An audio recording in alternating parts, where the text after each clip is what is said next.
Exercise 4.7, question 2. ABCD is a parallelogram. Now, when you're told that this quadrilateral here is a parallelogram, all you can assume is that two pairs of opposite sides are parallel. So that's the definition of a parallelogram, is that two pairs of opposite sides are parallel. In part A, you have to prove that triangle ABC, this triangle over here, is congruent to triangle CDA.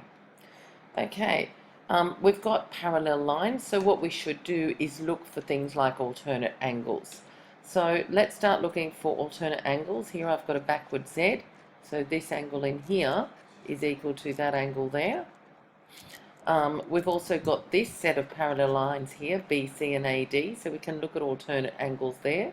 So I've got that this alternate angle here is, sorry, that angle there is equal to that one there, so there's another Z. Okay, and we know that AAA, for example, is not a test for congruence, so we can't go saying that these opposite angles of a parallelogram are equal, because we've just been told that ABCD is a parallelogram, so the only thing that we can use is that two pairs of opposite sides are parallel. You're not allowed to really talk about any other properties of the parallelogram in this question. So the other thing that we can see that might be the same about these two triangles is that side AC is common, and that will give us AAS. So I'm going to write that up now. So we've got that in triangle ABC and triangle CDA. So in triangle ABC and triangle CDA, make sure that we talk about triangle ABC on the left-hand side here and triangle ADC here on the right-hand side. So we've got angle BAC is equal to angle DCA, and the reason is that they are alternate angles and that AB is parallel to DC. Now, I'd rather you write AB is parallel to DC. For a start, it's shorter. Also, there are two pairs of parallel lines here, and if you just say parallel lines, we don't know which parallel lines you're talking about, but just make sure that you are using the two straight edges of the Z that you form, and those two are your parallel lines. Also, similarly, we know that angle BCA, so angle BCA is equal to angle DAC. Again, alternate angles, but this time we're talking about these two parallel lines, that BC is parallel to AD. So that's two pieces of information. Our third piece of information is that AC equals AC, common side. Or you can just write AC is a common side. And now we have enough information, so we can say, therefore, triangle ABC, sorry, I've run out of room, is congruent to triangle CDA, and the reason is AAS. Okay, so that's part A of the question.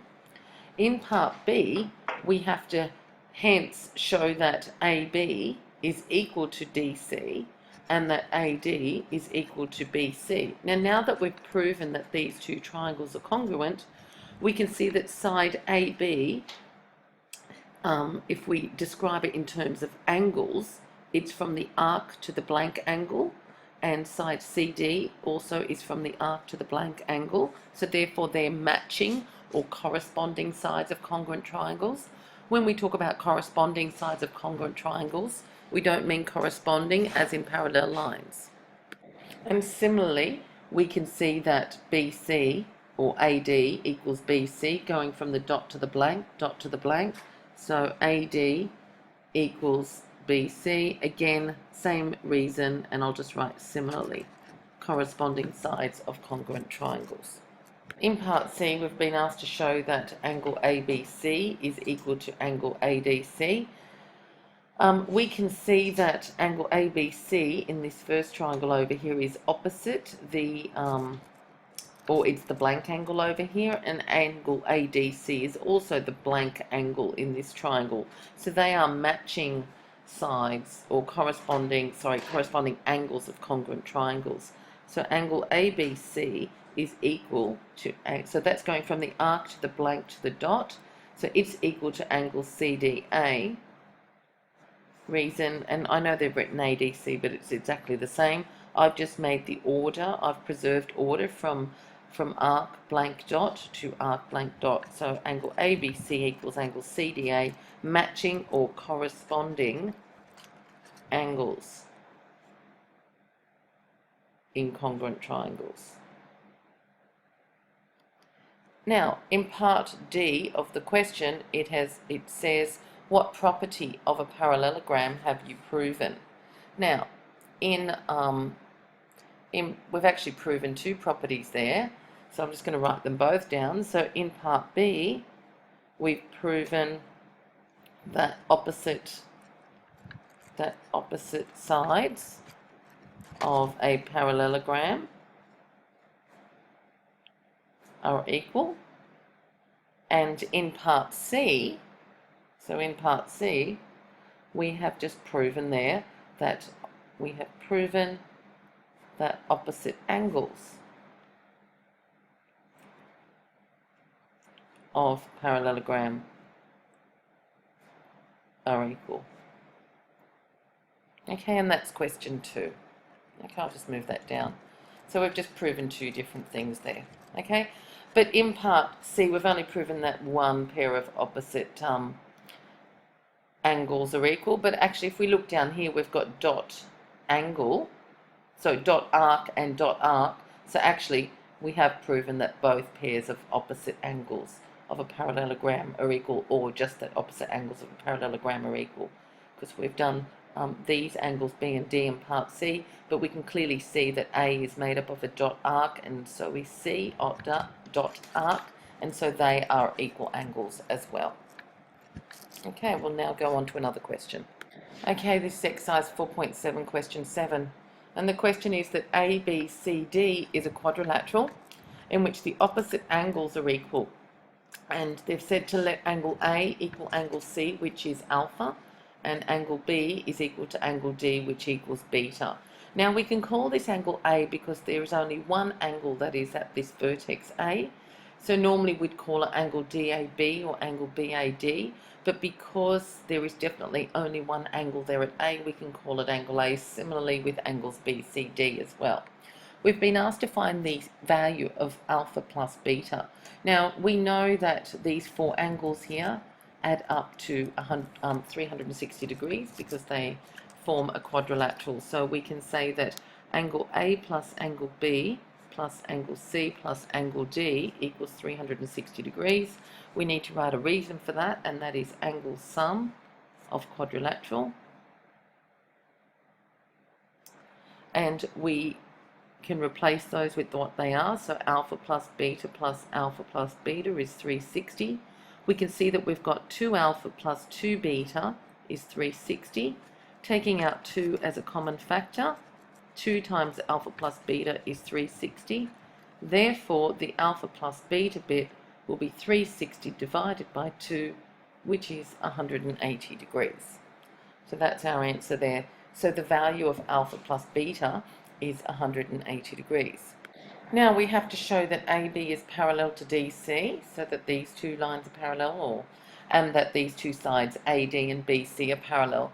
Now there are 3 proofs for parallel lines, and those proofs are either that alternate angles are equal. We can see we can't do alternate angles here.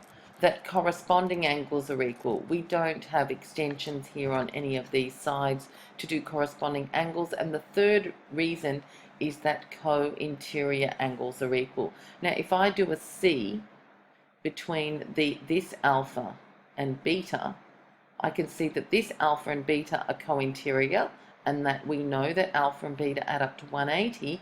So therefore these two angles here are co-interior and equal to 180. Therefore the two straight sides that form the C, or two parallel sides that form the C, the top and the bottom of the C, must therefore be parallel, because these two co-interior angles add up to 180. So I'm going to say that angle A plus angle D is equal to 180 degrees. Sorry, I'll just fix that up.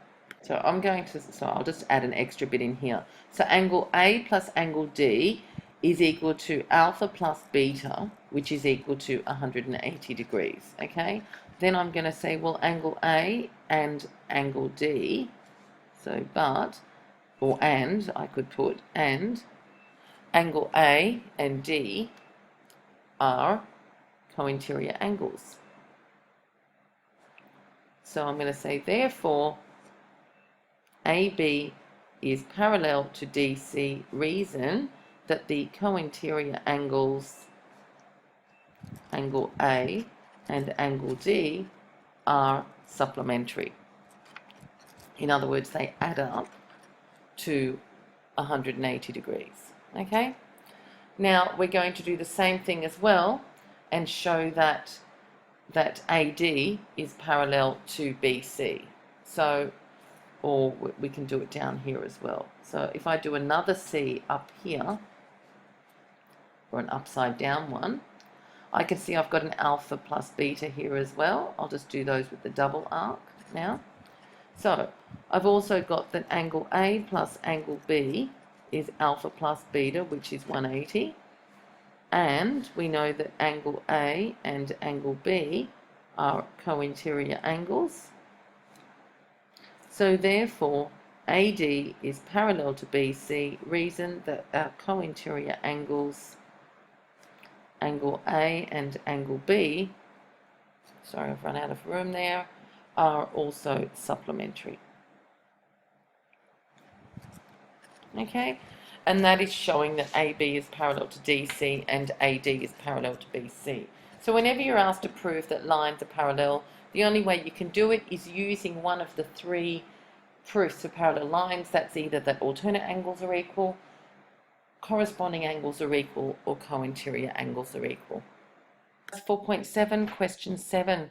We're told that ABCD is a quadrilateral in which the diagonals AC and BD bisect each other at P. Remembering that this rule here, this is one of the tests for a quadrilateral. So one of the tests is that the diagonals bisect each other. In part 1, we have to prove that triangle APB is congruent to triangle CPD. So let's start that. So in those two triangles, I'm not going to write that because I don't have much room, we can see that we've got, all right, I will write it. So in triangle APB and triangle CPD, so these two, we can see that AC is, sorry, I've written that on the wrong side. See, AP. AP is equal to CP, reason, I know the markings are on the diagram. I'm just going to put that the diagonal BD bisects AC. And similarly, we know that, we can see it in the diagram as well, that BP is equal to DP. The reason that that equals that is that diagonal AC bisects BD. We can also see that we've got two lines crossing, and whenever two lines cross, you form vertically opposite angles. So we've also got that angle APB is equal to angle, now we've come across the side with the single dash and then across the side with the double dash, so that's equal to angle CPD, reason alternate angles. So therefore we can see that we've got SAS in both triangles, so therefore triangle APB is congruent to triangle CPD, and the reason is SAS. Remembering that that angle needs to be between the two sides, so we've got two sides in the included angle. Hence we have to show that AB equals DC. Now that we know that the two triangles are congruent, we can say, well, therefore AB is equal to DC. They are both the sides with no markings, or you could say they're the sides opposite the dots. Okay, so AB equals DC. Reason is that they are corresponding or matching sides, so corresponding sides of congruent triangles. And we also have to prove that AB is parallel to DC. Now, the only way we can prove that two lines are parallel is with alternate corresponding or co-interior angles. We can do alternate angles here, so I'm going to put a little cross here. Sorry. First, what we're going to do is we're going to say, well, this cross here is opposite that single side, or the single arc, the single dash side, or this cross is between the side with no markings and the double dash. So I'm going to put this cross here opposite the single dash side, or between the side with the two markings and no marking here. So I'm going to say angle ABP is equal to angle CDP. Reason that they are matching, or actually I'm going to write it as matching this time, because we're going to use some other words that relate to parallel lines later. So matching angles in congruent triangles. So the only reason I've marked that those two x's are the same is that they, once I've proven that these two triangles are congruent, they're in the same position. So they're matching angles in congruent triangles. And we can say, well, angle APB is also alternate. It's in the alternate position to angle CDP because they form a Z. Now, not always are alternate angles equal. They're only equal, alternate angles are only equal if the lines that they're formed about are parallel. Now we can say, well, therefore AB is parallel to DC. The reason is that those two alternate angles that I was talking about, so the alternate angles, angle ABP and angle CDP, are equal. So if we've got alternate angles, and we do, and if those alternate angles happen to be equal, then the lines that these two lines that the transversal cuts through means that these two lines are parallel. Okay? This is exercise 4.7, question 8. We're told that ABCD is a quadrilateral in which the diagonals bisect each other at right angles. Okay, now this is another test for a rhombus, is that a quadrilateral is a rhombus if the diagonals bisect each other at right angles. What we're doing here is we're taking that information and we're showing that if that is the case, then ABCD will be a rhombus. Okay, in part A you have to prove that triangle ABP is congruent to triangle CBP. You might want to pause the video here and attempt it yourself. Then you can restart the video when you're ready. So triangle ABP. So we want to prove that this triangle up here is congruent to triangle CBP. So it's the one next to it. We need to prove that these two are congruent, not the opposite ones. Okay, we can see already we cannot assume anything else about parallel sides or anything like that. Okay, all we know is that the diagonals bisect each other at right angles. Okay, let's start. We can see that AP, or yes, that AP is equal to CP. So in triangle ABP and triangle CBP, we can see that AP is equal to CP. Look, it is marked and given on the diagram, or we can say that diagonals, it's because diagonal BD bisects AC. Okay, we also know that in these two triangles that BP equals BP, or you can just say BP is a common side. Okay, all right, we know that because the diagonals bisect each other at right angles, we know that angle APB, that this angle here is equal to that one. Angle APB is equal to angle CPB, reason, and that they're both equal to 90. So if I can put equals 90, reason diagonals bisect at right angles. Okay, so what we've got is not RHS, we've got SAS, SAS. So therefore triangle ABP, so I've gone across the blank side, then the single side.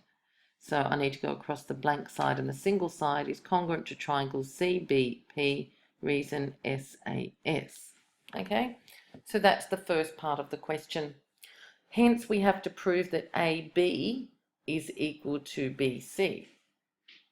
Now, we've just proven that these two triangles are congruent.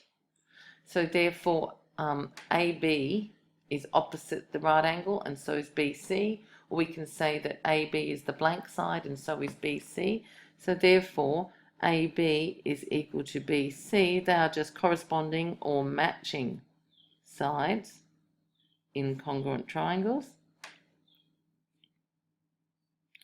Hence, we have to explain why ABCD is a rhombus in part C. I'll just move that up in a minute. We have to explain why ABCD is a rhombus. Now, a rhombus is a parallelogram in which adjacent sides are equal. So we've just proven that the adjacent sides of this shape are equal. We have to prove why it's a rhombus, so we have to also explain why it's a parallelogram. So we can say that ABCD is a parallelogram because the diagonals, one of the tests of a parallelogram is that the diagonals bisect each other, and we know that AB is equal to BC, so therefore adjacent sides are equal. So therefore ABCD is a rhombus because it is a parallelogram. Remember, a rhombus is a parallelogram with adjacent sides equal.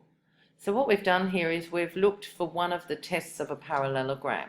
Okay, we've got the definition of a parallelogram in which two pairs of opposite sides are parallel, but there are 4 tests for a parallelogram, and this is one of them. One of the tests is that the diagonals bisect each other. Okay, so we've explained why it's a parallelogram first, and then added on the extra bit, which with adjacent sides equal, meaning that it is now a rhombus. Okay, and that's the end of that question. Okay, you can now go and complete any of the homework that has been set for you.